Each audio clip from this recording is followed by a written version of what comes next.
Hello, I'm Dr. Zed, and welcome to the Being You podcast, where we dive into life's deepest questions so you can awaken to the abundance of your natural state of being.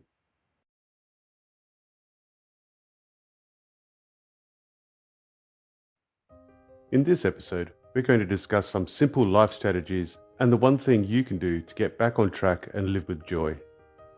The cause of your problem is the solution to your problem. Life can get pretty rough and joyless. One day you're riding high, the next you're crashing back to earth. Just when you clear one set of problems, even more begin to pile up. Finances, family, work, friends, health, the list is endless. It can feel as if you struggle 2 steps forward, then get forced 3 steps back, never able to break even, let alone get ahead. One way of dealing with your problems is to ignore them, to deny they even exist. What you don't know won't hurt you, you might say, or that ignorance is bliss. But sticking your head in the sand like an ostrich and hoping the problem will pass you by is probably not the best approach to solving your issues. Sure, some problems might dissolve on their own, but the chances are they'll return stronger and more problematic than before. The contemporary definition of insanity is to do the same thing over and over and over again and expect a different result. As Einstein pointed out, you can't fix a problem with the same thinking that created it. As a doctor, I learned very quickly that there are 2 prerequisites for solving problems and treating illnesses. Firstly, you need to acknowledge that a problem or illness is present. Denying its existence or putting it to one side means nothing will get done to fix it. Once a problem or illness is acknowledged, you can then instigate treatment options. Secondly, you need to have the will or intent to do something about it. Acknowledgement of the problem is important, but if you don't want to do anything about it, then you won't. From a medical point of view, a patient must want to get better. Wanting to get better may sound like plain common sense, but it's surprising the number of people that have a vested interest in remaining unwell. Pain and suffering to some is beneficial. Ignoring the issue or refusing to fix it, however, only makes things worse in the long run because the cause of the problem is not being addressed. If the cause remains, so does your problem. A permanent cure for a problem therefore requires the complete eradication of the cause of the problem. There is no other permanent solution. Disharmony equals dysfunction. Yet although problems outwardly seem to be the cause of disharmony, it's actually the reverse. All problems are the result of some kind of disharmony. Disharmony is the cause, the problem is the effect. This is true no matter the scale of the problem, individual, community, global. Even prior to COVID-19, we were actually witnessing an epidemic of disharmony never before seen on our planet. Hunger and famine are rife throughout the world. Wars and torture continue unabated. Women are still physically, emotionally, and sexually abused. Children die in the thousands every day from preventable illnesses and lack of potable water. Mental illness, alcoholism, and drug addiction are at pandemic proportions. Due to the overexploitation of the planet's resources, the rainforests are dwindling at an alarming rate and the ocean's fish stocks are threatened with extinction. The Global Status Report on Alcohol and Health 2018, issued by the World Health Organization, revealed that more than 3 million people worldwide died as a result of harmful use of alcohol in 2016. This represents 5% of all deaths, or 1 in 20. The World Wildlife Fund estimates that 27% of the Amazon, home to 10% of the world's species, will be treeless by 2030 at current deforestation rates. According to the Fishing and Agriculture Organization of the United Nations, over 90% of fish species are now fully exploited, overexploited, or depleted. Something is very wrong with the world. The disharmony we share as individuals, communities, and globally is having a detrimental effect on every single species on the planet, including humans. The good news is, we can fix it.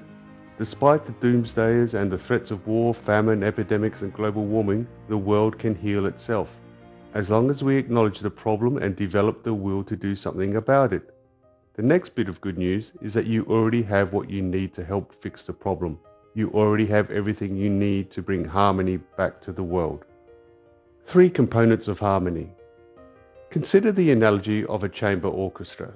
When the composer pens her music, when the conductor organizes the musicians into an ensemble, and when each musician within that ensemble knows their role and what they need to play, the result is beautiful music. But what has really been created is harmony. Music is the side effect of that harmony, the physical expression of all three parts of the orchestral process uniting as one. Music, in this instance, is what harmony sounds like. Music is what harmony feels like. Music is the experience of harmony. We also know what disharmony sounds like. When the musicians play whatever they want instead of following the conductor, it's no longer music, just noise. When the conductor is absent or incompetent and the musicians are left to their own devices, again the result is disjointed and lacking harmony. So too, if the composer is a novice and unrefined, the music produced is substandard and unprofessional. For harmony to ensue and then be experienced as beautiful music, all three aspects need to unite as one and work for a common purpose. Harmony can likewise be experienced within yourself. Like the three parts of a chamber orchestra, you too have three parts or levels of awareness: mind, conductor; body, ensemble; and soul, composer. Harmony occurs when all three aspects of your awareness are aligned and functioning as a unity consciousness. Only this harmony isn't expressed as orchestral music, it's expressed as the heightened sense of well-being, the joy of being alive, confidence and self-belief, self-respect and worthiness, clarity of purpose and meaning, creativeness and bliss, enthusiasm and zest. This is what harmony of mind, body, spirit feels like. As the French philosopher Pierre Teilhard de Chardin said, "We are not human beings having a spiritual experience. We are spiritual beings having a human experience." When we forget this, when we forget that we are a spiritual being having a human experience, we lose clarity on who we really are. Ignoring or forgetting our soul diverts our focus to our body and mind only, which causes an imbalance and disconnection within ourself, disharmony. The resultant disharmony of this mind-body focus is expressed in a multitude of ways: confusion about life and lack of direction, hopelessness and disillusion, cynicism and despair, worthlessness and self-loathing, powerlessness and lethargy, foreboding and fear, self-interest and righteousness, lack of purpose and motivation. Nobody likes feeling confused, helpless, or disillusioned, which is why we seek to resolve these feelings with alcohol, drugs, a different partner, a new job, money, and other quick fixes. A spiritual emergency.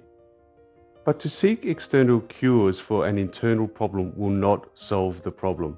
In fact, it will only exacerbate the problem in the long run. We will need more alcohol, more drugs, and more partners, more jobs, more money to make the feelings go away, which is the formula for addiction. Christina and Stanislav Grof, transpersonal psychologists and specialists in addictive behavior in the USA, argue that the craving for alcohol or drugs is, in actual fact, a craving for wholeness. In the book Paths Beyond Ego, they write, "For many people, behind the craving for drugs, alcohol, and other addictions is the craving for universal self. For many people, drug and alcohol dependency and other addictions are forms of spiritual emergency." This spiritual emergency is the disharmony you feel when you forget you are a spiritual being having a human experience. On an individual level, the spiritual emergency is exhibited as addictive behaviors and needs, with detrimental effects on health, mental well-being, and social relationships. As a local or national community, this spiritual emergency is exhibited as an epidemic of addiction, domestic violence, child and elder abuse, increasing rates of suicide, and other social dysfunctionality.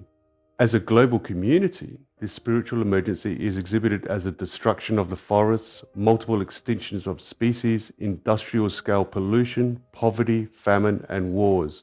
Yet the solution to all the world's problems is internal, not external. Imagine if every single person on the planet made the conscious choice to reconnect with their soul and discover the harmony of knowing they are a spiritual being having a human experience. As Gandhi said, "Be the change you wish to see in the world." It's therefore up to you. It's not that hard. All that's required is for you to focus on the one thing that would help you to find harmony as a mind, body, spirit being and work on that over the next 24 to 48 hours. The results will surprise you. For instance, the joy of life will remain dormant inside you for as long as you ignore it. So if you need more happiness and joy, do something right now to make somebody else happy. Don't wait for happiness and joy to come your way. Give it to somebody else and you'll immediately feel the joy you already have inside you. You can't give something away that you don't already possess. So when you actively and consciously give joy away, you release the harmony of happiness and joy that already exists within you as you. Try it for a day or two. It will be beautiful music to your ears and to the world. The planet will thank you for it.